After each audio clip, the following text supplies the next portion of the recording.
ಇನ್ನು ದಕ್ಷಿಣ ಕನ್ನಡ ಜಿಲ್ಲೆಯಾದ್ಯಂತ ಮಳೆ ಜೋರಾಗಿ ಅಬ್ಬರಿಸ್ತಾ ಇದ್ದಾರೆ. ಇದರ ನಡುವೆ ಸಮುದ್ರವೂ ಕೂಡ ಪ್ರಕ್ಷುಬ್ಧಗೊಂಡಿದ್ದು ರೆಡ್ ಅಲರ್ಟ್ ಅನ್ನ ಘೋಷಣೆ ಮಾಡಿದ್ದಾರೆ. ಮೀನುಗಾರಿಕೆಗೆ ಯಾರು ಇಳಿಬೇಡಿ ಅಂತ ಕೂಡ ಹೇಳಿದ್ದಾರೆ. ಸೊ ಮಳೆಯ ವಾತಾವರಣ ದಕ್ಷಿಣ ಕನ್ನಡ ಭಾಗದಲ್ಲಿ ಹೇಗಿದೆ ನೋಡ್ತಾ ಹೋಗೋಣ. ರಾಜ್ಯದಲ್ಲಿ ಮತ್ತೆ ಮುಂದುವರೆದ ವರುಣಾರ್ಭಟ. ದಕ್ಷಿಣ ಕನ್ನಡದಲ್ಲಿ ವರುಣ ತಂದ ಅವಾಂತರ. ಜಿಲ್ಲಾದ್ಯಂತ ಇಂದು ಶಾಲೆಗಳಿಗೆ ರಜೆ ಘೋಷಣೆ. ಕರಾವಳಿ ಭಾಗದಲ್ಲಿ ಮಳೆಯ ಅಬ್ಬರ ಜೋರಾಗಿದೆ. ದಕ್ಷಿಣ ಕನ್ನಡ ಜಿಲ್ಲೆಯಾದ್ಯಂತ ವರುಣ ಅಬ್ಬರಿಸಿ ಬೊಬ್ಬರಿಯುತ್ತಿದ್ದಾನೆ.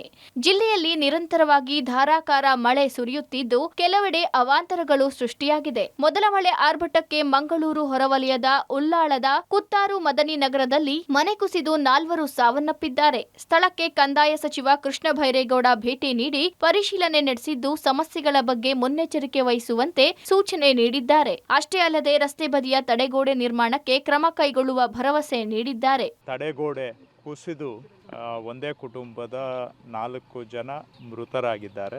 ಇದೊಂದು ದುರಂತ.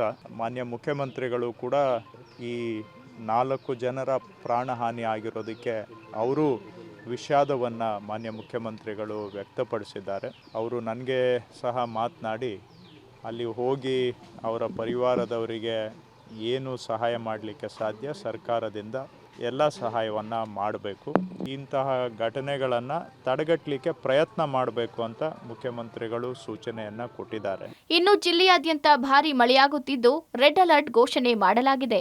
ಸಮುದ್ರಗಳು ಪ್ರಕ್ಷುಬ್ಧಗೊಂಡು ಅಬ್ಬರಿಸುತ್ತಿದೆ. ಈ ಹಿನ್ನೆಲೆ ನಾಡದೋಣಿ ಮೀನುಗಾರರು ಸಮುದ್ರಕ್ಕಿಳಿಯದಂತೆ ಸೂಚನೆ ನೀಡಲಾಗಿದೆ. ಮುಂಜಾಗ್ರತಾ ಕ್ರಮವಾಗಿ ಜಿಲ್ಲಾದ್ಯಂತ ಅಂಗನವಾಡಿ, ಪ್ರಾಥಮಿಕ ಹಾಗೂ ಪ್ರೌಢ ಶಾಲೆಗಳಿಗೆ ಜಿಲ್ಲಾಧಿಕಾರಿ ಮುಲೈ ಮುಗಿಲನ್ ರಜೆ ಘೋಷಿಸಿ ಆದೇಶ ಹೊರಡಿಸಿದ್ದಾರೆ. ಒಟ್ಟಿನಲ್ಲಿ ಜಿಲ್ಲೆಯಲ್ಲಿ ಮಳೆ ಅಬ್ಬರ ಹೆಚ್ಚಾಗಿದ್ದು ನದಿ, ಸಮುದ್ರ ತೀರದ ನಿವಾಸಿಗಳು ಎಚ್ಚರಿಕೆಯಿಂದ ಇರೋದು ಅಗತ್ಯವಾಗಿದೆ.